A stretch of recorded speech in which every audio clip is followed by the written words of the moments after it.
It all started with a very simple idea. Tell the stories of how successful middle market CEOs made it to the corner office. I'm Brant Handley, founder and managing director of Resource Options International, or ROI. We're the USA's premier executive search firm focused exclusively on empowering middle market companies to attract, hire, and retain A players while transforming top executives' careers and lives. ROI's Into the Corner office is dedicated to discovering how middle market CEOs advance their career, and we're making these remarkable and sometimes quite unbelievable stories available to you for the very first time. Listen and learn about the challenges they've overcome, the interesting people they've met along the way, and the lessons learned that steered these executives' unique journey into a middle market corner office of their own. I know you enjoy these CEO stories as much as I've enjoyed recording them. So thank you for listening today. And if you like what you've heard, rate us on iTunes or wherever you get your podcasts. I'm looking forward to you joining me on the next great middle market CEO adventure into the corner office.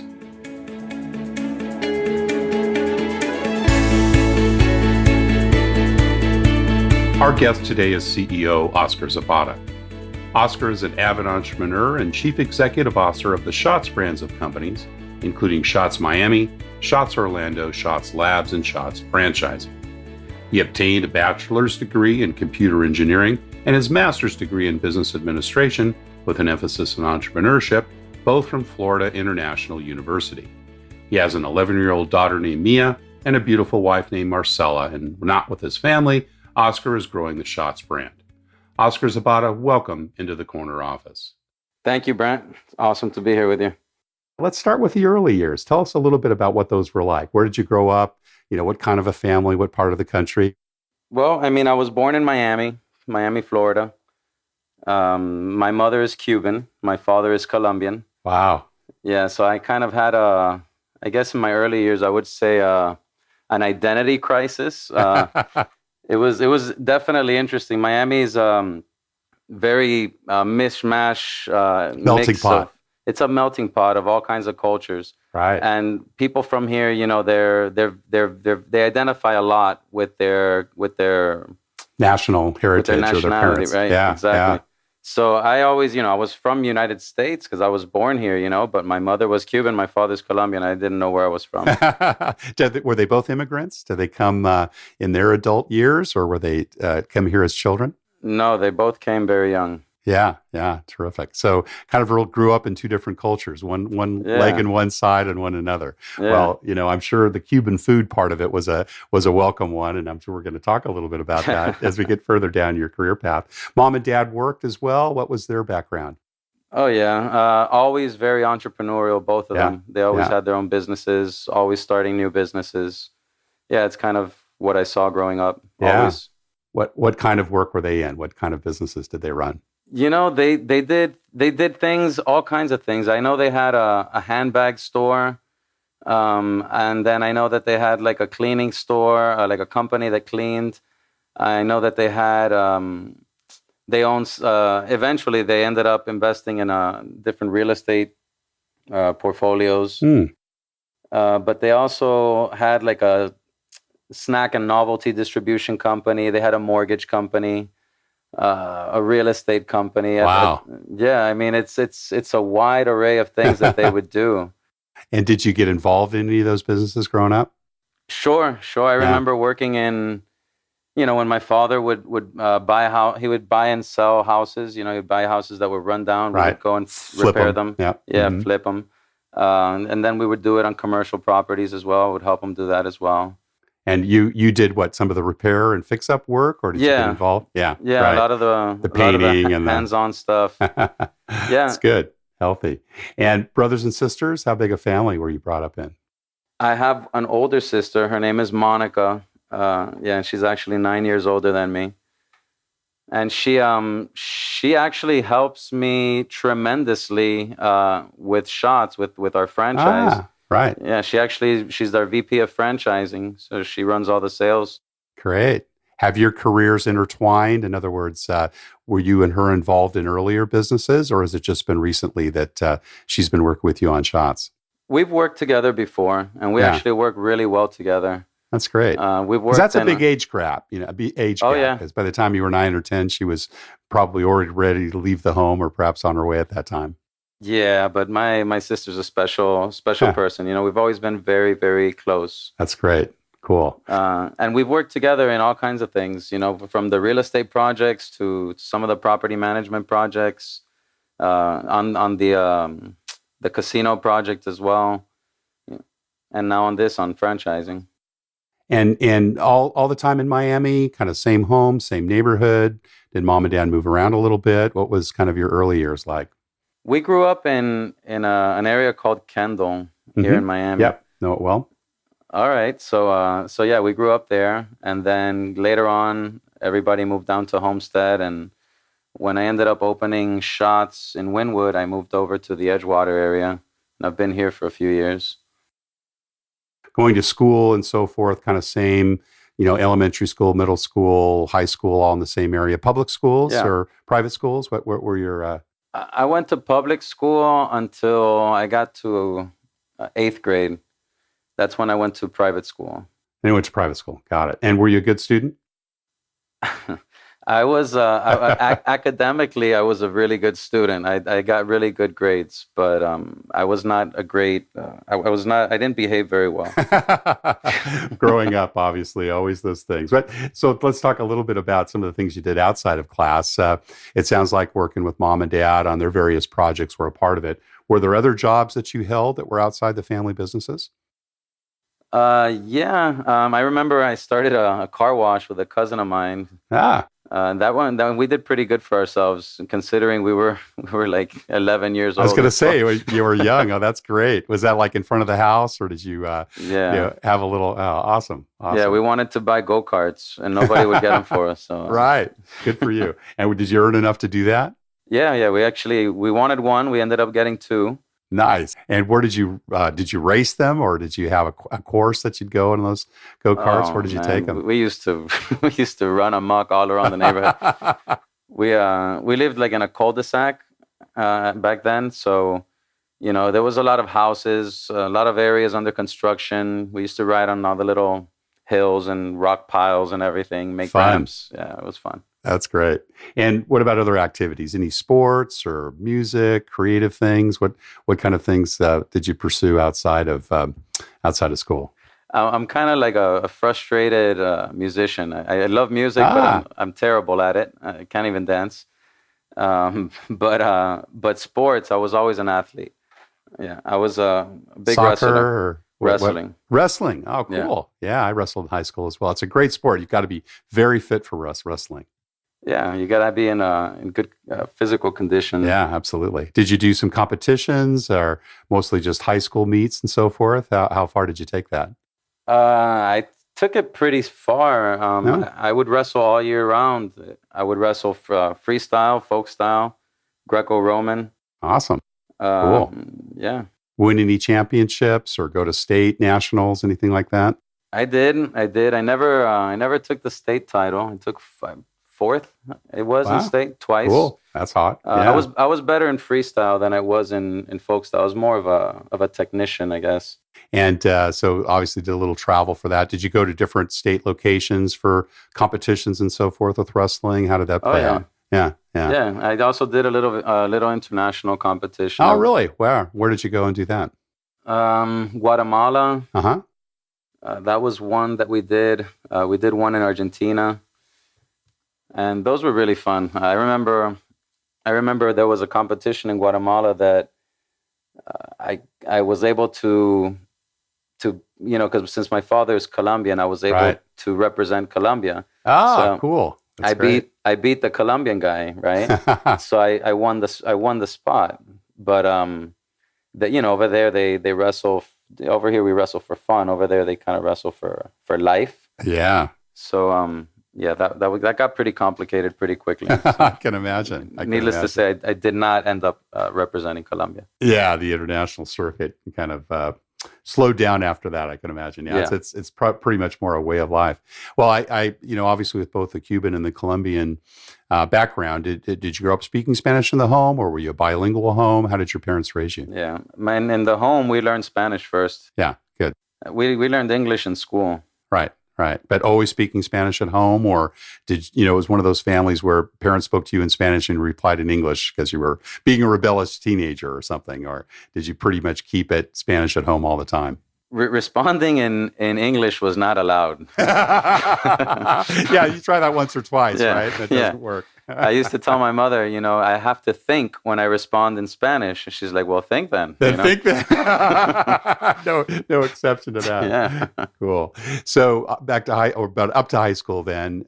Any work again that was outside, kind of the parents' business? Did you, do any kind of fast food work, or was there other stuff that you did to, support your spending money, or was it pretty much involved with parents' business at that time? That's a very interesting question, because all my life, for as much as I would see my parents launch their own businesses and be successful at it, they would always tell me that I just had to go to school, get an education, carve out a career, work with a big company. That was what I was told, but that's not what I was shown. So I was not, during those years, I was not allowed to work in the family businesses, and I was not allowed to have a job or anything like that. Wow. No. Wow. So they really kept you focused. Wow. Yeah. Good. My job was to get good grades, and God forbid you brought home a bad grade. Yeah, that would be a night when Spanish was definitely spoken. Oh, right? Yeah. And mom and dad, were they degreed? Did they complete their education at the college level, high school? What was their educational background? I know they have their high school. I know they have some college, but I don't know how far they got, to be honest with you. Got it. So did your sister complete her undergraduate and or master's degree, or were you the first in your family to go on to college? My sister did also some college. She ended up getting a vocational degree in MRI, and she's actually really great at it, or she was when she was practicing it. Right. But no, I think I was the first one in the house to get my degree, like that kind of degree at least. Awesome. No younger brothers and sisters, just the two of you. Yeah, just us two. You chose engineering to go into studies in college. Did you have an inkling for that? Was that an area that you kind of enjoyed, math and science? Tell us a little bit about that choice.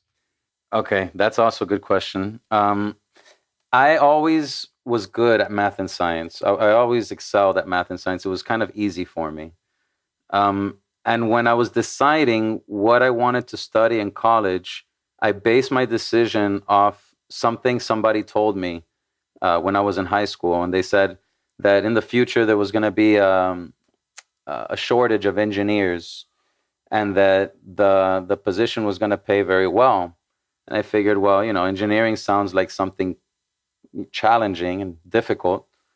So I chose that for whatever reason. And it was actually really interesting. Getting my degree was really interesting. I mean, the concepts and the way things work, especially like on a quantum level, when you get to that kind of physics and stuff, it's very interesting. Now you chose electrical. Was computer. Okay, got it. So that was your inkling, wanted to kind of get closer to the computer development rather than mechanical engineering, for example. Right. Yeah. Yeah. Cool. And did you do your master's back to back? In other words, did you go straight on, or was there some work experience after you got your undergrad? No. Actually, when I graduated, I got a job right out of college working for Motorola. Oh, got it. Okay. So I did that for a while. Yeah. What did you do for them? What was your first job there? For Motorola, I actually moved to Texas. I was living in a city called San Marcos, Texas, and the plant was in Seguin, Texas, about maybe 10 minutes away from where I was living. It's like halfway between Austin and San Antonio, I guess. Right. A lot of people don't know about Motorola, but most of their revenue comes from the automotive and the manufacturing segment. Ah, I didn't know that either. Yeah, most people think of Motorola like a cellular business. Phones, yeah. Right. Mm-hmm. But no, it's actually a plant that they have over there. It operates 24 hours a day, 7 days a week. It shuts down twice a year for maintenance. But I was part of the engineering rotational program. So in that program, you spent a year as one sort of engineer, which I was a production supervisor. And then the second year, you rotate into a different position, and then the third year a different position, and then you kind of find your bearings there within Motorola. Yeah. And I loved the job, but I did not like Texas. Yeah, yeah. How long did you stay at Motorola? About a year. About a year. And Yeah. it was all at that location. Yeah. And was that an individual contributor role, or did you have any management responsibilities? No, I had 67 direct reports. Wow. Wow. Probably mostly all older than you, I imagine. Oh, yeah. That was Yeah. quite the experience. I can tell. I can imagine. So what were some of the leadership lessons you had during that period of time, that first job? The biggest challenge I had there was taking 67 people from 67 different walks of life and Yeah. 67 different issues and finding somehow, some way for all of us to band together to get the job done. How'd you do that? A lot of team building. Mm. A lot of team building. We used to have a lot of potluck lunches, or actually dinners, because we had a night shift. Our shift would go from 3 p.m. to 11 p.m. So a lot of that, a lot of recognition. Recognizing the top performers. We used to always have competitions internally, where if you would come up with a way to improve a process or a system or make things more efficient, then you were rewarded. Maybe you could pick your position on the line. We had 7 different manufacturing lines. We were making products for companies from John Deere, Mercury Marine, Ford, GM, Chrysler. Those are kind of some of their clients. LoJack Tracker. All kind of OEM work, right? You're making components for their various products. Is that? Yeah. Yeah, manufacturing. Yeah. So it sounds like it probably was tough to leave. It was just a function of that liking the area you were in. Is that right? Yeah, it was tough. It was tough, the living, because, I worked from 3 to 11. I lived alone, for a while. Eventually, somebody moved in with me, but, it was not fun. I did not have a fun time there. Yeah. Coming from Miami, it was a big culture shock. I can imagine. So what happened next? Where did you go in your career after leaving Motorola? Did you come back for your master's then, or? After Motorola, I came back home to Miami. And I got a job with Alienware. I took a huge pay cut, but I had a really, really cool job working with Alienware, working with their product group. Yeah, yeah. So I was in charge of their ALX line of computers, like their high performance desktop gaming line at the time. Sure, right. They're still around, right? I remember that name because my son, who's in his late 20s, is a huge gamer, and I remember thinking about that. Or did they get purchased by someone? Whatever happened to Alienware? Yeah, they got acquired by Dell. Okay, that's right. So were you there at that time, or was that when they were still independent? I got fired from there right before they got acquired by Dell. Oh, yeah, that's a whole other story. It was an interesting situation there. I really enjoyed the people I worked with. I had a really great group of guys that I worked alongside with, and I had some really great bosses. But there was some internal internal things with how they managed the employees and everything that I had issues with. Yeah. So it was like a love-hate thing. And did you go on to your master's after that, or when did you go back to school? After that, I did consulting for a couple of years with other gaming companies, and eventually I launched my own company with a couple partners called Envious PC, and what we would do is we would personalize laptops. So if you wanted to, this was in the pre-sticker era. Right. We would actually break down the laptop and do like a high-performance custom automotive paint job. So if you wanted your company logo or a picture of your kids, whatever you wanted, we would do that. Awesome. Yeah, so I did that, and when I did that, I realized that I knew nothing about business. How old were you at the time of that first entrepreneurial venture? Must have been like 21, 20. Okay, early 20s. Yeah, early 20s. And what was the motivation behind that? Were you kind of, not really interested in the corporate world after your experience at Alien and elsewhere, or did you just kind of see an opportunity? What led you to that entrepreneurial decision? It was, I would say, a combination of a few factors. First, I have this burning image in my mind. One day, my father, he must have sold like a piece of real estate or something, but one day he picks me up from school when I was a kid, And he shows me this check for $250,000. Good for him. Fantastic. Yeah. And your eyes bulged out of your head. What? Yeah. And I was like, wow, man. And then, you fast forward the timeline. All my youth, he told me to get a career, carve out a career, get your education. Okay, so I did that. Worked for Motorola. Motorola did something terrible to me because during my first couple of weeks there, it was, Motorola University. And they tell you, look, you're entering at this pay grade. And if you do well, and if you excel at your position, then you'll rise to this pay grade in this amount of time. So, for me to get to $250,000, I had to be there for 25 years. Yeah, exactly. If you're lucky. If right? I'm lucky. If you're lucky. Right, exactly. So, that was bad for me. And then at Alienware... Bad or good, right? Bad or good. Right. Yeah, exactly. Yeah. Bad or good. And then at Alienware, I took a huge pay grade. I think at Motorola I was making like $70,000. And that's a Which year. Which is not bad as a fresh grad. No, it's not bad at all.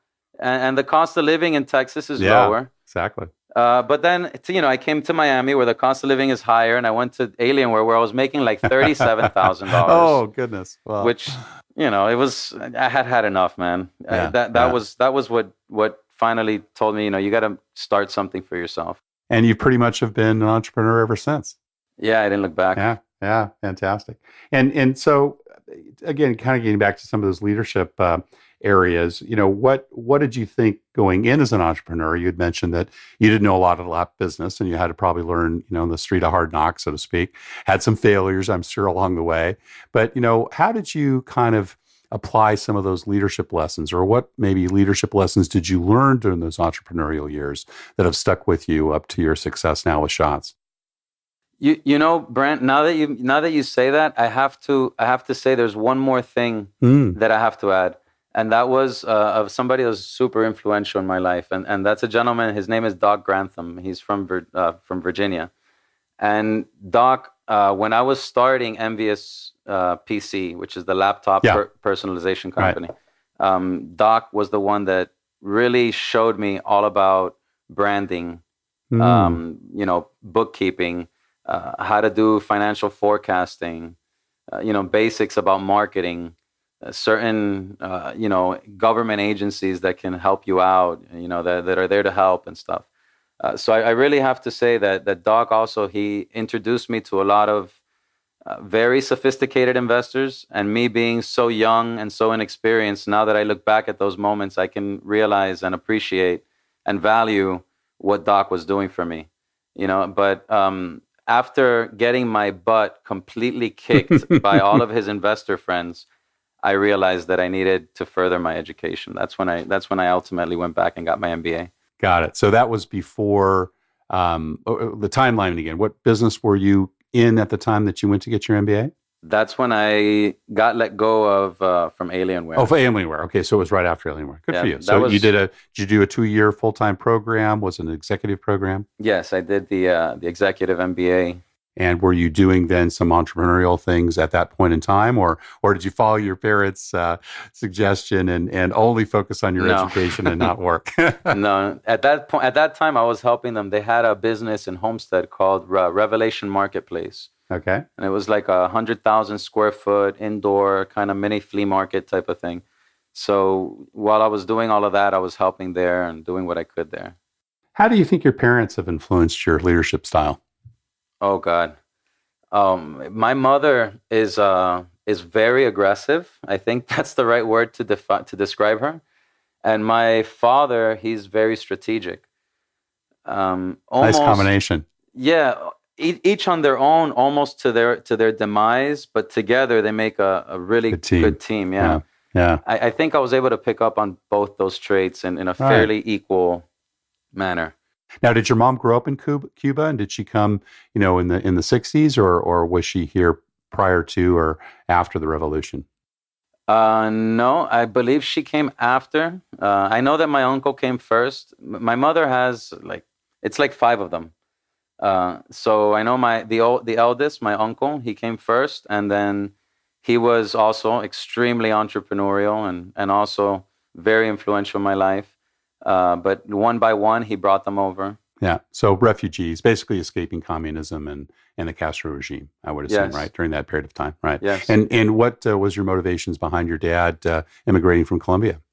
My father also, he had a very large family in Colombia, and they were poor. So, he always liked to study. So one day my grandfather basically told him, look, you're old enough to work, so now you're going to leave school and you're going to start working. You're going to start bringing home money for the family. And he wasn't having it. It kind of devastated him. Yeah. And he was very blessed to have an aunt that brought him to the United States and put him in school and, showed him the ropes over here. So he kind of came up as a teenager or somewhat that period of time in his life. Yeah, cool. And you mentioned about your mom, but your dad being more strategic. How did that play out in terms of their influence on your style? It's very interesting to watch them at play, One thing is to watch their results. The other thing is to watch the methodology that goes on behind the scenes of how they do their things. The interactions are very interesting.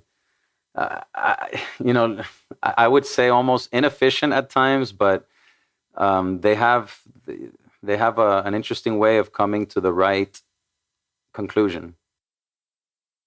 So coming out of your MBA, is that kind of when Shots was born, or were there a few things between then and now? No, Envious. I told you we started Envious. Oh, that was after your MBA. Got it. Okay. Envious was a miserable failure. Thank you for being so candid. All our listeners will love to hear that. Most entrepreneurs go through that, and frankly need to go through that, right? Absolutely. Well, rather than telling us why it failed, what were some of the lessons that you learned because of its failure? Not to. The biggest lesson I learned from Envious's failure is that you have to listen to your customer base. You can't. Yes. Your product offering, your service offering, it's not your own. It's not for people that you know or people that are like you. It might start off that way, and you might see great success at the beginning, but over time and as your client base grows, you have to listen. I didn't listen. You kept trying to force the product that you thought they should have down their throat. Right. One of my partners was my cousin, and he said early on, he said, "Man, we should do this with stickers." And I'm like, "Man, we need to focus on quality. You're crazy." So he said, "Okay, we'll do it your way." And 6 months later, there's like 5 different sticker companies out there, and they're putting you out of business. Yeah.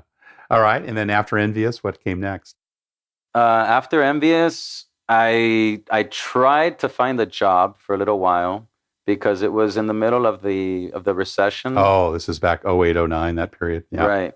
And I couldn't find anything. I couldn't find anything at all.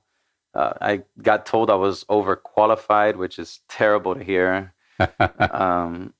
And at the time, I was doing side jobs at my parents' indoor marketplace. So there was a big chunk of the store that was empty, and I said, "Well, we should do something here. Nobody ever comes into this spot." And I had like 20-something vending machines at the time spread out within the mall, and they did pretty good. I was making pretty good money for what I needed, for my needs at the time off the vending machines. So I said, what if we had some machines that made more money?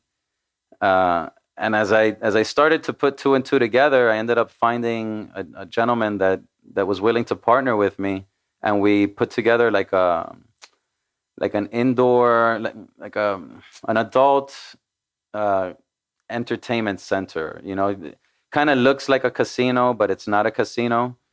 It kind of looks like a Chuck E. Cheese for adults, but it's not a Chuck E. Cheese. So it was games mostly, or what was the entertainment? Games, yeah. We had games that would do, Keno and certain slot simulations and things like that. We had sweepstake Wasn't games. Gambling per se. It was more gambling style. Do they play with points? It was gambling style. They play with points. They redeem for merchandise. Get tickets and merchandise. Right. At the time, that was a gray area, in the law. Yeah. Right. So it was fine, but I did see companies like Universal, Disney, the Seminole Tribe of Indians. They were all getting together and hiring the same law firms to represent them to bring down this industry. So I was started to keep a list of ideas, things I wanted to do, and number one on my list was shots, the bar concept. So Now tell us a little bit about that. Why was that inspirational for you, or what was your passion around that? Well, first of all, I absolutely fell in love with what I was doing in the game room. The customers were extremely nice. It was mostly senior citizens that were lonely. They didn't Right. really Had a have. lot of time on their hands. Right. Yep. They would go there to pass their time, to see their friends. It was more of a social experience. So I really fell in love with the social aspect of that, and just kind of catering to people, making people feel good. So I fell in love with hospitality. And I have a partner now at Shots. His name is David. And he told me, you should really come with me to Colombia, and I want to show you this concept. I think it would do really well in the United States. So we went to Colombia, and he showed me this bar over there, and I absolutely fell in love with it. I thought it was a no-brainer. We got to work Tell on us it about that immediately. concept. What did they do there? What was the premise and the concept of that bar in Colombia? Well, this place in Colombia is called Chupitos. And Chupitos is kind of like a slang in Spanish for saying shots. Okay. Right. And it's a fun concept. It's high energy. There's small spaces. You kind of pay at the cashier, you get your receipt, and you go over to the bartender, and he prepares a shot for you. Okay. And each shot has a clever name, and it has like a prop. They might put a wig on you or hit you on the head with a squeaky hammer, or something like that. Huh. But it's mostly low volume. It's small spaces. Not a lot of people fit in there. So we did see a lot of challenges that we had to kind of address, Overcome. if we were going to bring it over to the States. Right. And so that's what you did. And that's absolutely what we did. Yeah. So what is the concept as it is today? Explain it to us. So the concept now, we have over 120 signature shots. We also have signature cocktails, and we have also shared servings like our badass bucket, for example. So we have prop areas. So if you want to use the props, you can go to a designated area, use the prop, take pictures with it, but Right. you leave it there. And then we have some behind the bar interactions where the bartender might put a dunce hat on you, or cast a spell on your shot with a magic wand. Depending on what you order or what have you. Yeah. Yeah. Right. Fun. And is the gaming part of it as well, or is it purely just a bar in that respect? No, it's just the bar. There's a dance floor. There's VIP. There's servers. We also have a kitchen, so we serve what we call shot spice. Awesome. Yeah. Cool. Yeah. No, And the gaming's illegal now. That's right. Oh, of course. Yeah, because that got shut down. So 5-6 locations. How many now? No, we have 2 locations. 2 locations. Yeah, one in Miami in the Wynwood area, and one in downtown Orlando. Oh yeah, I remember seeing the Orlando. Great. And plans for expansion? Franchising. Everything's all about franchising now. Yeah. Awesome. So Great. we have what led you down that path to go the franchising versus owner operated? Oh well, personally, I love franchising, but as a group, and it's 3 of us. It's 3 partners. It's David, Jason, and myself. And Jason's really the brains behind the operations. What we always talked about from day one was that we wanted to grow the brand. So we talked about whether doing operating partnerships or franchising, and we really like what franchising does to protect the brand. Operating partnerships, it's a little bit more complicated. You're a little bit more tied in with the investor or with the other owner, whereas franchising, the other person, they own it entirely. They follow your process and Right. pay you a commission or franchising. Right. Yeah. And they know their market. Right. Right. We've learned so much about so many markets that we had no idea about. And are there franchising rolling out now, or is that just still at nascent stages? We just started pushing it about 5 weeks ago. We have a 7-step sales process that takes about 6 weeks. Yep. We have, I want to say, about 7 really good candidates right now, but they're still in the vetting process. And how many are on your team now with regards to employed in your organization beyond your partners? In franchising or Yeah, in I know total? the total in total. Oh, it's about, I want to say, but it's about 70 of us now. Yeah, yeah, cool. And how would you say kind of your leadership style has evolved? From the days at Motorola with 67 people, interestingly, about the same that you have now in a Yeah. much different capacity, to what you do today. What would you say is kind of your approach to developing people and managing and leading people? I lead by example, but once I set the example, I back off. I delegate, but I double check.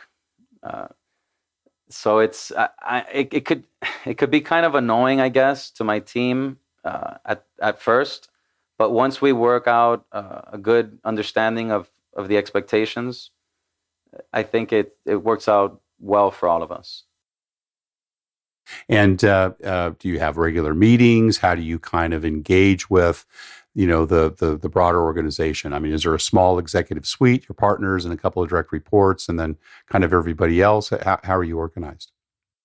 Well, we have weekly managers meetings in Miami and in Orlando. I normally do not attend, uh, but I will attend from time to time. Those meetings we try to focus on our most extreme goals, our most extreme things that are on the agenda, and then on the side, everybody kind of powwows and talks about how they have to work with each other. There might be somebody in operations that needs something from the office, for example. There's no reason why we should bog down our meeting with side talk. So we just focus on the real high level things in the meetings. What needs to be done there, right? And then, how is your executive suite structured? You've got your partners. Do you have like a, head of finance, head of sales, head of marketing, head of franchising? How many folks are kind of in your direct report in your C-suite? Sure. Okay. So I'm the CEO. My partner David, he's the CFO. He's in charge of everything with finances. Jason's our COO on operations. Then we have Shayla. She's in charge of our marketing. Um, we have Mike. He's our general manager in Miami. Chase, the general manager in Orlando. Yeah. And then we have Onelis. She's in charge of everything on the back office.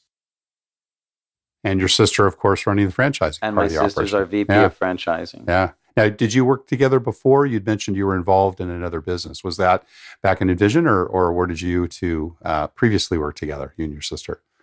Oh, we worked together before at the Revelation Marketplace in Okay. Homestead. Yeah. Yeah. Got it. Got it. Great. And how is that in terms of kind of style and relationship? Some families can work really well together. Others do have their challenges. What's tell us a little bit about that relationship. I would say it works really well, actually. She understands where I'm coming from. She knows kind of where my priorities are, and I know where hers are, and I think we have a good working relationship in that respect. She doesn't push me to my limits, Right. and I don't push her to hers. So yeah, I think it works out well. We've developed systems, right? So between us, we have documents that we can both that we can both reference or refer to, where I can see where she's at with everything, and she can see any notes that I have. And we're always communicating also via chat and text and stuff. So Yeah, it's like because the franchising is a big part of your future, right? I mean, that's that's what it's pretty all important about. role. Yeah, yeah, absolutely. So let's talk about kind of evaluating people and interviewing them. What do you look for when you're making bets on people to invest in, and that could be either direct staff or maybe even some of the franchising people that you're talking to now. What's important to you? I'm a firm believer in energy and in the universe and in things like that. Uh, I kind of step one for me is I document what I need. I'll put it down in writing. I'll define exactly what I'm looking for. Then I'll start sending out my feelers. I'll reach out to friends and family. I might create a graphic or something that I'll use on social media, kind of to help get the word out there. Put out promoted posts and things and see what comes back. And then when I interview, I kind of go off my gut feel, to be completely honest. I'll have my list of questions. I'll have my qualifications that I'm looking for. But ultimately, it's how I feel. So you kind of go with that gut, that cultural feel. How do they fit vis-a-vis a working style or working relationship with you? Yes. Yeah. What are some of your favorite interview questions? What are some of the things that you ask folks to get at that, or to get at, what you're trying to find out about them? Well, I like to know what moves them. I'll ask them, hey, what moves you? What motivates you? What helped you get out of bed this morning? What's your reason for doing things? And what do you like to hear in response to that question? I like to feel passion. If somebody stutters on a question like that, it says a lot about that person. I want to hear, and I want to feel like it's honest. If somebody's passion is their children, say that, and make sure that I can feel that. Passion's one of those things that we've heard so often in these podcast interviews that CEOs, have about the business they're in, but also look for in others. So that's a real common denominator. But what other types of characteristics or qualifications that you look for, beyond the education and maybe their past experience? What's important in terms of working inside the culture of Schatz? At Schatz, we're a family. I like to say, we're not friends, we're family. And sometimes you can scold your family. You can ask your family for a little bit more. You might be able to get away with criticizing or critiquing your family or holding your family accountable. So I like to see people that believe in accountability, that can hold themselves accountable, and that are responsible. If somebody tells me, if I ask somebody, look, when can you start, assuming everything's okay. If they tell me, look, I need to put in my 2 weeks at this other place or something along those lines, that's admirable. That's respectable. It might not fall in line with my agenda, but I will definitely work around that. Yeah, I remember once when I made a big career decision in moving from one job to another. I had the same sort of a situation, and I hadn't taken a vacation for a while. And I remember talking to my new manager about, the responsibility I had at my work and needing some time off. And, he said something to me that I've always remembered and I've always used with others. We measure our success by what we leave behind. And, that's that integrity factor, that responsibility, as you said, for those things you've done before. Terrific, Oscar. Well, one last question, and we'll let you go today. But, obviously we've got a lot of listeners who are would-be or could be or want to be entrepreneurs, others that are looking at maybe getting into the corner office through going up their career path. What kind of career and life advice would you give to folks maybe that are early in their career, coming straight out of college, or, maybe they're in that early management, but they have ambitions to either start something on their own or run a company? What are some of the things and directionally that you would share with them about their future? I would say first they need to frantically seek out and identify what they're passionate about, and then figure out kind of how to make money with it. That's an important part, right? Yeah, absolutely. Far too often we focus on what we believe is important, and round the corner you've come to realize that maybe it wasn't that important, or maybe something else was a little more important. But one thing you're going to hear from many, many people, and one thing that I think that we all come to realize in life, is that passion and love of what you do it comes before anything else. So true, and well said. Oscar Zapata, thank you so much for joining us today. It's been a real pleasure getting to know your story. You're welcome. Thank you, Brent. It's been great. Thank you for listening to Into the Corner Office with Brant Hanley. We hope you enjoyed hearing our guest CEO story as much as we did. If you want to hear more CEOs reveal their journey into the corner office, please subscribe via iTunes and tell your friends and colleagues. For more information about Brant, Resource Options International, and the mighty middle market, visit www.goforroi.com. We look forward to having you join us for our next episode.